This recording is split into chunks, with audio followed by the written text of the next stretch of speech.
Dans cette vidéo, nous allons nous intéresser à une réaction de neutralisation entre un acide binaire et une base hydroxydée. Eh bien, cette réaction de neutralisation a pour formule générale HX, qui est un acide binaire, plus MOH, qui est une base hydroxydée, flèche, donc cela signifie qu'ils réagissent ensemble pour produire un sel binaire MX plus de l'eau H2O.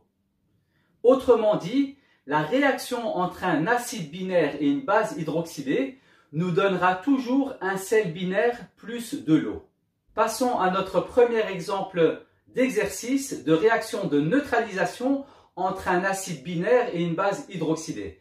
Eh bien ici, on nous donne les réactifs et on nous demande les produits que cela va nous donner. Eh bien la première étape, c'est d'écrire en dessous de notre réaction la formule générale de réaction de neutralisation entre un acide binaire et une base hydroxydée. Eh bien, cette formule générale est la suivante. Je note donc HX, qui est un acide binaire, plus NaOH, qui est une base hydroxydée, donc MOH, réagissent ensemble pour donner un sel binaire, donc MX, plus de l'eau, plus H2O. Donc, vous remarquerez que l'acide binaire donnera toujours un sel binaire. Très bien. Donc, ça c'est notre première étape. Maintenant, on va passer à la deuxième étape. Eh bien, la deuxième étape, c'est d'écrire au-dessus de mon sel binaire, MX, de quel sel binaire s'agit-il? Et donc là, pour ce faire, on doit revenir au niveau des réactifs pour voir de quel métal il s'agit. Et donc, le métal, il se trouve là. Donc, c'est du sodium. Mon métal, c'est du sodium. Donc, je note Na. Et puis, j'ai le X. De quel non-métal s'agit-il? Je reviens au niveau des réactifs et je vois que le X, mon non-métal, c'est du chlore. Donc, je note Cl. Et puis, ici, on a H2O qui reste H2O. Donc, ici, voilà, je note plus H2O. Très bien. Ensuite, la troisième étape, il faut vérifier si les indices sont justes au niveau de NaCl. Et donc, lorsque l'on effectue la méthode du chiasme, nous voyons que nous obtenons du Na1Cl1. Donc, autrement dit, du NaCl. Donc, ici, je ne dois pas modifier les indices. Maintenant, on va passer à la dernière étape qui est la pondération de notre équation chimique. Pour pondérer mon équation chimique, je vais faire un état des lieux et compter le nombre d'atomes de chaque sorte que j'ai au niveau de mes formules moléculaires.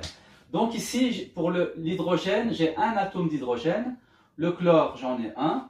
Pour le sodium, j'ai un atome de sodium. L'oxygène, j'en ai un. L'hydrogène, j'en ai un. Très bien. Donc je fais ma frontière qui sépare les réactifs des produits. Et ensuite, je compte le nombre d'atomes au niveau des produits. Pour le sodium, j'en ai un. Pour le chlore, j'en ai un. L'hydrogène, j'en ai deux. Et l'oxygène, j'en ai un. Parfait. Donc, je vais commencer par pondérer les sodiums. Je vois que j'ai un sodium au niveau des réactifs, un sodium au niveau des produits. Donc ça, c'est déjà pondéré. Ensuite, je passe au niveau du chlore. Je vois que j'en ai un au niveau des réactifs et un au niveau des produits. Donc ça, c'est aussi pondéré. Ensuite, je passe aux hydrogènes. Je vois que j'en ai un au niveau des réactifs, mais j'en ai deux au niveau des produits. Donc, je vais mettre un coefficient de 2.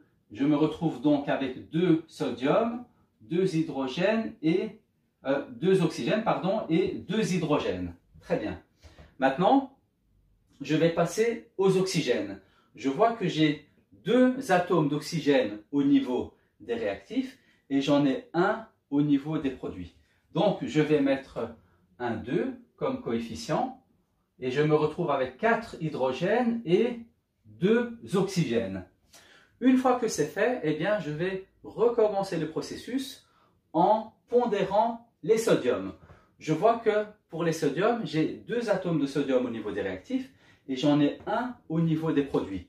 Donc je vais mettre un 2 comme coefficient devant NaCl pour avoir 2 sodium et forcément le nombre de chlore a aussi changé. Donc je me retrouve avec 2 atomes de chlore. Très bien. Donc j'ai pondéré mes sodiums. Je vérifie les chlores. Je vois que j'ai un atome de chlore au niveau des réactifs et j'en ai 2 au niveau des produits. Donc je vais mettre un 2 devant HCl et je me retrouve donc avec 2 hydrogènes et 2 atomes de chlore. Et de cette manière-là, j'ai pondéré mes 2 atomes de chlore. Ensuite, les hydrogènes, je vois que j'en ai 2, plus 2, ça fait 4.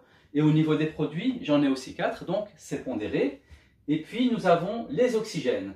Je vois que j'ai 2 oxygènes au niveau des réactifs et que j'en ai 2 au niveau des produits. Ainsi, mon équation chimique est pondérée. Nous avons donc terminé l'exercice. Je vais lire en français mon équation chimique. Je peux dire que 2 molécules de HCl réagissent avec 2 molécules de NaOH pour produire 2 molécules de NaCl et 2 molécules d'eau. Merci d'avoir suivi cette vidéo et bon travail à tout le monde.